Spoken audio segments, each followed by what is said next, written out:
ఆయన వారి బిడ్డలిద్దరిని కూడా పాపలిద్దరిని కూడా తీసుకొని వచ్చి డిక్లరేషన్ కూడా సమర్పించారు. అంటే ఇక్కడ అర్థం కాని విషయం ఏంటంటేనండి, వాళ్ళు ఏ డిక్లరేషన్ ఏం ప్రకటించినప్పటికి కూడా అటు విశాఖ స్టీల్ ప్లాంట్ కావండి, అలాగే పెరుగుతున్నటువంటి ధరలు కానివ్వండి, అనేక సమస్యల్ని దారి మళ్లించే క్రమంలో ఈ సనాతన అనేది వాస్తవంగా చెబితే ఈ రోజున లడ్డు వ్యవహారంలో లేదు వెంకటేశ్వర స్వామికి అపవిత్రమైందనో ఈ రాజకీయ నేతలందరూ చాలా విషయాల్లో చాలా అన్యాయం ఘటన జరిగిన సందర్భాలు ఎందుకు స్పందించలేదని నేను సూటిగా ప్రశ్నిస్తా ఉన్నాను. పవన్ కళ్యాణ్ గారు ప్రస్తుతం ఆంధ్రప్రదేశ్కి ఉప ముఖ్యమంత్రిగా ఉన్నారు. మరి ఆయన మొన్నటి వరకు చెప్పింది ఏంటంటే చేగువీర సిద్ధాంతాలని అవలంబిస్తాను నేను అని చెప్పిన పవన్ కళ్యాణ్ గారు హిందుత్వం గురించి, సనాతన ధర్మం గురించి, హిందూ దేవతల గురించి ఇంత నమ్మకంతో ఆయన వచ్చి తిరుమల తిరుపతి దేవస్థానానికి వచ్చి సాక్షాత్ కలియుగ ప్రత్యక్ష దైవం వెంకటేశ్వర స్వామికి భక్తితో సభక్తితో నమస్కరించుకోవడం అనేది చాలా మంచి విషయం అండి. అలాగే ఆయన వారి బిడ్డలిద్దరిని కూడా పాపలిద్దరిని కూడా తీసుకొని వచ్చి డిక్లరేషన్ కూడా సమర్పించారు. అంటే ఇక్కడ అర్థం కాని విషయం ఏంటంటేనండి, పవన్ కళ్యాణ్ గారు హిందువే కదా, మరి వారి పాపే కదా, మరి ఆవిడ ప్రత్యేకంగా మరి క్రిస్టియానిటీని ఆవిడ గతంలో తీసుకున్నప్పుడు ఆయన ఆమోదించారా? అదే బాప్టిజం, క్రిస్టియానిటీ అంటే బాప్టిజమే కదండి, అది తీసుకున్నప్పుడు ఆయన దగ్గరుండి ఆమోదించారా?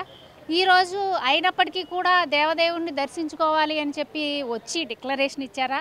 లేదా ఇదంతా రాజకీయమా అనే కోణంలో కూడా మనం ఆలోచించాలి. మనం కాదండి, అసలు ప్రజలు ఆలోచిస్తూ ఉన్నారు, ప్రతి ఒక్కటి గమనిస్తూ ఉన్నారు ఆంధ్ర ప్రజలు. ఇప్పుడు మీరు భక్తిపూర్వకంగా వచ్చి మేము క్రిస్టియానిటీని నమ్మినా సరే దేవదేవుణ్ణి కొలుస్తాము అని చెప్పొచ్చి డిక్లరేషన్ ఇచ్చి స్వామివారిని దర్శించుకోవటం అనేది మాత్రం మంచి విషయం అండి. అలా కాకుండా దీని చుట్టూ రాజకీయాలు పులిమి ఏదో రాజకీయాలకి ఆదర్శం అని చెప్పిన మీరు మరి చేగువీర సిద్ధాంతాలకు ఆదర్శమా, లేకపోతే వారాహిమాత పూజలకు ఆదర్శమా, లేకపోతే దేవదేవుణ్ణి కొలవటంలో ఏదైనప్పటికీ కూడా హిందుత్వాన్ని మీరు నమ్మటం అనేది హర్షించదగ్గ విషయం. మేమందరం కూడా యాక్సెప్ట్ చేస్తామండి, మేమందరం కూడా ఆమోదిస్తాం. కాకపోతే వీటి చుట్టూ కూడా దేవదేవుడి చుట్టూ కూడా రాజకీయాలని పొలమొద్దు. ఒక రాజ్యాంగబద్ధమైన స్థానంలో ఉన్నటువంటి మీరు ఇలాంటి కామెంట్స్ అన్నిటికీ కూడా మీ యొక్క ఏదైతే ముఖ్యమంత్రి గారు చెప్పారో దానికి నేను సపోర్ట్ అని చెప్పి ముందుకొచ్చి చెప్పుకోకుండా మీ సొంత ఆలోచనతో మీరు కనుక ప్రజలకి సేవ చేసినట్టయితే మిమ్మల్ని ఇంకా కూడా ప్రజలు ఫాలో అవడానికి అవకాశం ఉంది అనేది మా ఉద్దేశం. భారతదేశము ఒక లౌకిక దేశం. ఇది పార్లమెంటరీ ప్రజాస్వామ్యం మీద ఒక బలమైనటువంటి పునాదుల మీద నడుస్తున్నటువంటి దేశము. భిన్న వర్గాలు, జాతులు, మతాలు, భాషలతోటి వైవిధ్యభరితమైనటువంటి భిన్నత్వంలో ఏకత్వంలాగా సాగేటువంటి భారతదేశం ఈ రోజున ఈ రకంగా రాజ్యం మొత్తం అంతా కూడాను మతాలతోటి, మత విద్వేషాలతోటి కూడుకుని నడుపుతూ ఉన్నటువంటి ఒక రాజ్య వ్యవస్థను చూస్తూ ఉన్నాం. ఇది ఒక దురదృష్టకరమైనటువంటి పరిణామము.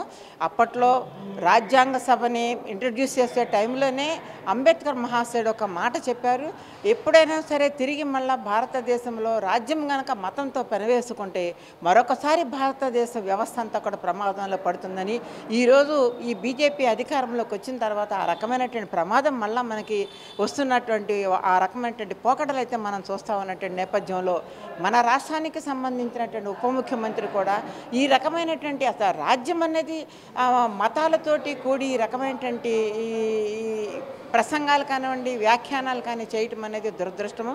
మరి ఈ రోజున లడ్డు వ్యవహారమో లేకపోతే వెంకటేశ్వర స్వామికి అపవిత్రమైందనో లేకుంటే ఇంకే అనేటువంటి ఈ నేతలందరూ, ఈ రాజకీయ నేతలందరూ, చాలా ప్రధాన భూమిక పోషిస్తున్నటువంటి రాజకీయ నేతలందరూ చాలా విషయాల్లో భారతదేశంలో చాలా విషయాల్లో చాలా అన్యాయము, చాలా అవమానకరమైనటువంటి ఘటనలు జరిగిన సందర్భాలు ఎందుకు స్పందించలేదని నేను సూటిగా ప్రశ్నిస్తూ ఉన్నాను. మనోభావాలు అనేవి ఆయా రాజకీయాలను బట్టి, వాళ్ళు చెప్పేటువంటి అంశాలను బట్టి ఉండవు. ఏదైనా అత్యధికమైనటువంటి ప్రజానీకం నమ్మేటువంటి అత్యధిక ప్రజానీకం యొక్క సమస్యల యొక్క దాంట్లో నిలబడి ఉంటుంది, దాంట్లో భాగమై ఉంటుంది. ఆ రకమైనటువంటి ఆలోచనలతో ప్రభుత్వాలు వెళ్ళకపోవటం అనేది దురదృష్టకరము. ఈరోజు దేశంలో ఉన్నటువంటి అనేక సమస్యల్ని అటు విశాఖ స్టీల్ ప్లాంట్ కావండి, అలాగే పెరుగుతున్నటువంటి ధరలు కానివ్వండి, అనేక సమస్యల్ని దారి మళ్లించే క్రమంలో ఈరోజు ఈ రకమైనటువంటి డైవర్షన్ పాలిటిక్స్ తెస్తున్నారు. ముఖ్యమంత్రి గారు కానీ ఉప ముఖ్యమంత్రి గారు కానీ ఈ లడ్డూతోటి వివాదం తిప్పడం అనేది సుతరాము కరెక్ట్ కాదు. ఏమాత్రం కూడా ఇది సరైనటువంటి వ్యాఖ్యానాలు కావివి. మీరు నిజంగానే అవినీతి జరిగితే మీరు పరిశీలన చెయ్యండి, దాన్ని మీరు కమిటీలు వేయండి, దాన్ని ఏ రకంగా మీరు చర్యలు తీసుకొని ఎవరికి అభ్యంతరం లేదు.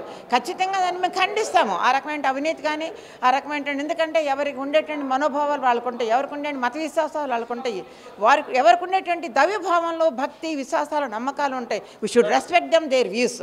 అందుకని ఇవన్నీ ఉన్న నేపథ్యంలో ఈ రకమైనటువంటి ఈ మనోభావాలు దెబ్బతిన్నాయని చెప్పి ప్రజల్ని గందరగోళం పరిచేటువంటి పరిస్థితి మాత్రము ఈ రాష్ట్రాన్ని పరిపాలించేటువంటి పాలక పక్షాలు తీసుకురావటం అనేది దురదృష్టకరం. సనాతన ధర్మం దాని యొక్క దుష్ఫలితాలు వాటి మీదే ఇప్పుడు డిహెచ్పిఎస్ అంటే దళిత హక్కుల పోరాట సమితి ఒక చర్చా వేదికని నిర్వహించింది. సనాతన ధర్మమా సమసమాజ మార్గమా అనేటువంటిది మేము క్వశ్చన్ చేస్తూ ఉన్నాం.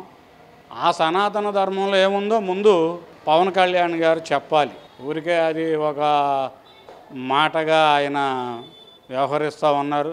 సనాతన ధర్మం అంటే కుల వివక్షతను పాటించటం, కర్మ సిద్ధాంతాన్ని అనుసరించడం, పేద ధనిక మధ్య వ్యత్యాసాలని ప్రోత్సహించడం, ఇది తప్ప ఈ రోజున మనకు కావాల్సింది లౌకిక రాజ్యాంగం. బాబాసాహెబ్ అంబేద్కర్ గారు ఎంతో పరిశీలన చేసి ఈ దేశంలో ఉన్నటువంటి అన్ని కులాల మతాల ప్రాంతాల భాషల ప్రజల మధ్య ఐక్యతని సృష్టిస్తూ అందరూ కలిసి మెలిసి బ్రతకాలి అనేటువంటి దాంతో రాజ్యాంగాన్ని రూపొందించారు. ఆ రాజ్యాంగాన్ని ఈరోజు పాలకులు పరిరక్షించాలి, ఆచరించాలి. దాన్ని విడనాడి రాజ్యాంగానికి వ్యతిరేకమైన పదం సనాతన ధర్మం అనేటువంటిది. కాబట్టి వాళ్ళు ఏ డిక్లరేషన్లు ఏం ప్రకటించినప్పటికి కూడా వాళ్ళ గోతిలో వాళ్ళు పడటమే తప్ప మరొకటి కాదు. అనుసరించి చూపించమనండి. సనాతన ధర్మం అంటే ఏంటో చెప్పి అనుసరించి చూపించిన తరువాత మాత్రమే వాళ్ళకి మాట్లాడే హక్కు ఉంటుంది. అంతే తప్ప ఈ రోజున భారతదేశంలో కలిసిమెలిసి బ్రతుకుతున్నటువంటి అన్ని మతాల కులాల ప్రజల మనసుల మధ్య వాళ్ళ మధ్య విభజనలు సృష్టించి రాజకీయ పబ్బాన్ని గడుపుకోవాలని ప్రయత్నం చేస్తున్నారు.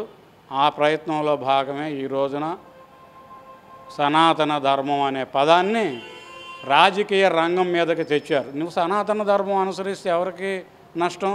నీ కుటుంబంలో నువ్వు అనుసరించుకో, ప్రజలకేం సంబంధం? ఎవరికి ఇష్టమైన మతాన్ని అనుసరించుకునేటువంటి స్వేచ్ఛ రాజ్యాంగం కల్పించింది. కాబట్టి రాజ్యాంగాన్ని పరిరక్షించండి. అది దళిత హక్కుల పోరాట సమితి డిమాండ్ చేస్తూ ఉంది. ఈ రోజున చర్చా వేదిక సారాంశం కూడా అదేనని మనం చేస్తాం.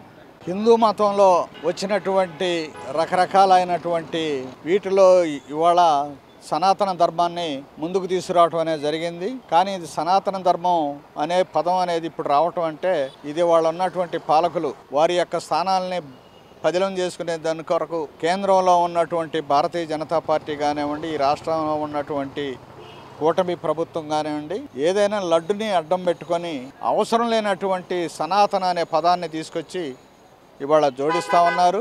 ఈ సనాతన అనేది వాస్తవంగా చెబితే దాంట్లో కుల వ్యవస్థని అంగీకరించాలని, అలానే అంటరానితనాన్ని అంగీకరించాలని, అలానే స్త్రీలని దూరంగా ఉంచాలని అన్ని రంగాల్లోనూ వీటన్నిటిని కూడా ఒక సమాజం ముందుకెళ్ళేటువంటి ఆలోచన లేనటువంటి సనాతన ధర్మాన్ని తీసుకొస్తున్నాం. వాస్తవంగా చెప్పాలంటే మనుధర్మ శాస్త్రానికి ఇది పర్యాయ పదం అని చెప్పేసి చెబుతూ ఎట్టి పరిస్థితుల్లోనూ ఈ సనాతన ధర్మాన్ని మనం అంగీకరించడానికి వీల్లేదు. సమాజం ముందుకెళ్ళే పద్ధతుల్లో పేదల్ని, బడుగుల్ని, ముఖ్యంగా గిరిజనుల్ని, దళితుల్ని, వెనుకబడిన కులాలని, జాతులను, ముస్లింలని, వీరందరిని, సిక్కుల్ని, వీరందరిని కూడా సమభావనతో చూసే పద్ధతుల్లో ఉండాలి. సనాతనం అంటే పదం మటుకి ఆకర్షణీయంగా ఉండొచ్చు, కానీ అది వాస్తవం చూస్తే అందులో ఉన్నటువంటి మేడి పండులో ఉన్నటువంటి గింజ ఎలా ఉంటుందో అలాంటి పండు ఇది. కాబట్టి దీన్ని ఖచ్చితంగా మనం వ్యతిరేకించాలని చెప్పి ఆయన వారాహిటిక అసలు ముందు ఆయన చదువుకుంటాం. మనం మొన్న ఎన్నికలకు ముందేమో కాస్ట్రోని అడ్డం పెట్టుకొని బతికాడు ఆయన. కాస్ట్రోని ఎన్నికలైన తర్వాతనో కాస్ట్రో సంగతే లేదు. అలాంటిది ఎన్నికలకు ముందు ఒక తంతు చెప్పాడు కదా రవిప్రకాష్, ఎన్నికల తర్వాత ఇది అలాంటి ఇదంతా ఉంటుంది. అసలు ఆయన దేని మీద నిలబడతాడో తెలుసుకొని ఇది చేయమని చెప్పేసి చేస్తాం.